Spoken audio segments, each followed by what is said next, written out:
how to tighten and flatten your stomach with just one move. And we're not talking about sit-ups. Everyone knows this as a fact. You must absolutely make sure that the calories you're putting in your body do not exceed what you're expending or using. And that way, if we create a deficit, then this is naturally going to ride right into a loss of weight. Let's just take a look at this. And that's fundamentally how you lose body fat, by creating a calorie deficit. The only true requirement is that you maintain a calorie deficit. This puts you in an overall calorie deficit. If you're having a hard time reaching a caloric deficit, about how to stay in a calorie deficit. Every time I would ask an older individual who was overweight that wanted to lose weight, when did your stubborn metabolism start?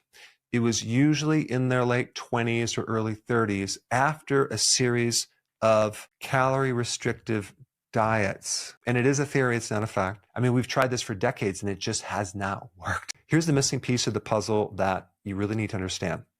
Our bodies are not as simple as a car where you have inputs and outputs. We have what's called the endocrine system. And this system causes our body to adapt within its environment.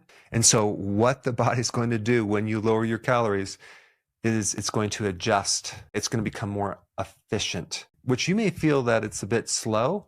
It can run further on the same amount of fuel as before. The other problem with lowering your calories is that now we increase the battle of hunger, cravings, and now it's going to be even harder because you're going to have to increase your willpower to stick to it. So is this whole calorie deficit model sustainable? No, it's not. I want to bring up one book right here. It's called Guyton's Physiology, and I want to show you two quotes out of the book. Page 927, right here. Let's take a look at this. All aspects of fat metabolism are greatly enhanced in the absence of insulin. Then we have page 822. It says right here, when carbohydrates are not utilized for energy, almost all of the energy of the body must come from the metabolism of fats. I really think people who are stuck in this outdated model of calorie deficit just don't understand insulin.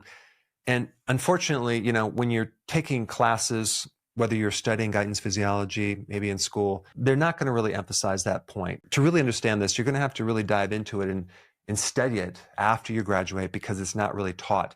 Insulin is the hormone that controls whether you burn fat or not. If you reduce insulin, your body can then tap into your own fat for energy. And the thing that triggers insulin is carbohydrates. If we look at the three parts of food, we have carbohydrates, protein, and fat. It's the carbohydrates that stimulate insulin the most. Fat actually is neutral. Protein has a moderate effect on insulin, but it doesn't even compare to carbohydrates. This right there tells us you cannot treat all three of these equally. All calories are not the same. It is important to talk about the quality or the type of calorie we're talking about. And if we really want to lose weight, we must lower insulin. To do that, we must lower our carbohydrate calorie. What's interesting about lowering our carbohydrate calorie and lowering insulin, our body needs to get fuel. Where is it going to get the fuel? When you are eating, you're getting your energy from your food. When you're not eating, where are you getting your energy from? Are you getting it from fat? If you're living on a higher carbohydrate diet, it's very unlikely you're going to be able to tap into much fat. If you can lower your carbs, your body can then finally tap into your own fat. Let's say, for example, you're living on 1,500 calories with the low carb diet. You're also, in addition to those 1,500 calories, using a good amount of fat calories. It could be, I don't know, 500 or more, maybe 700, 800 additional calories that we can put in the pool for energy. Part of it's diet, part of it's your own fat. And so guess what's so cool about that? Your hunger goes away. You're no longer craving carbs between meals. Why? Your body is eating your own fat between the meal. If you don't lower insulin, your body's not going to eat your own fat.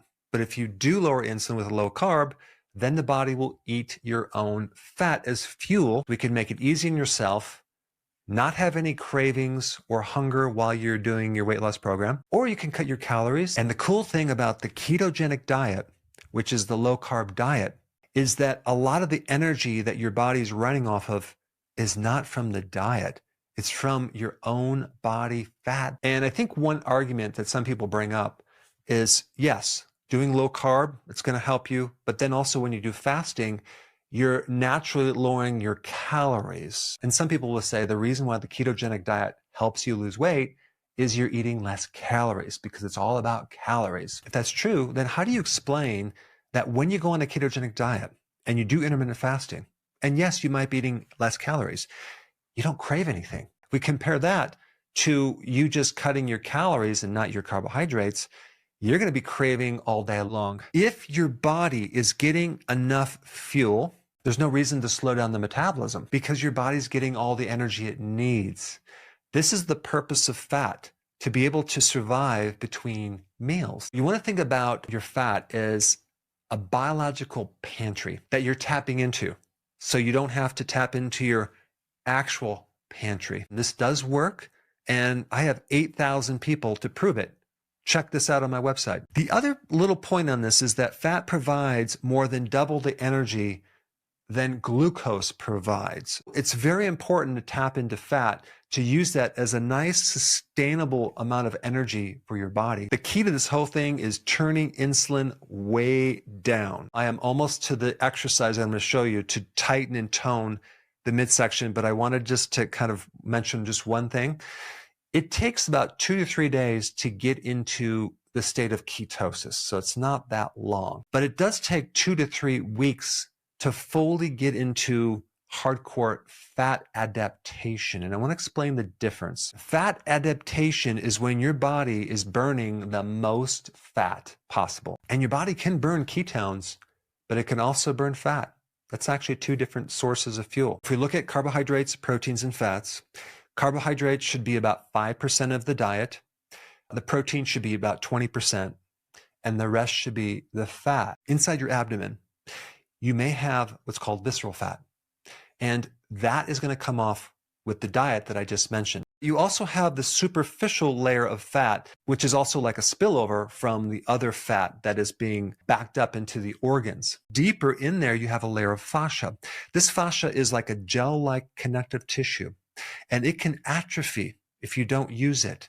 And that atrophy can look like a flabby stomach. What I'm going to show you is one of the best exercises that is not a sit-up, that is going to tone and tighten this area around your abdomen to get rid of that flabby stomach and almost act like a girdle that's keeping everything nice and tight and toned. All we're going to do is this one exercise called, it's a funny name, the dead bug. And it's called a dead bug because it looks like a dead bug upside down, trying to flip over. And I'm going to recommend you do this alternating your leg and your arm when you reach back. You see, this will give the optimum tension in the middle section to stimulate the fascia and the muscles to get really nice and toned. Versus if you did sit-ups or crunches, the problem with that is you're going to activate the deeper muscles called the psoas, which are the hip flexors, and that is going to eventually cause your back to be out of balance. So here's how you do it right here. Today's exercise tutorial is the dead bug. Dead bugs are great for helping to control front to back pelvic tilting, and it's also a good abdominal exercise that improves coordination, and it generally makes you long and straight. One of the secondary functions is to help you control rotation in the hips. So to get started, you're going to lay down on your back. We lay down on our back with our knees over our hips. Our hips, knees, and ankles are bent at 90-degree angles. Our lower back is flat on the ground so that I cannot slide my hand underneath my back. All right, so it's by controlling this pelvic tilting, we control the arch in our lower back. Use your abdominals. Your arms are straight up, pointing at the ceiling. From this position, fully extend your left leg. Your toes remain pointing at the ceiling.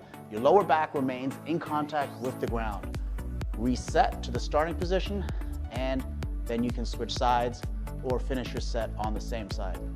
To vary this exercise, we can move our arms and legs at the same time. We can go same side, or we can go opposite side. Again, the key is to keep your lower back in contact with the ground and to only move those limbs and those parts of our body that we want to move. The lower back stays in contact with the ground. Do this exercise every single day, and within 1 or 2 weeks, you're going to start to see some amazing results. If you want details on how to do the diet, I put that video up right here. Check it out.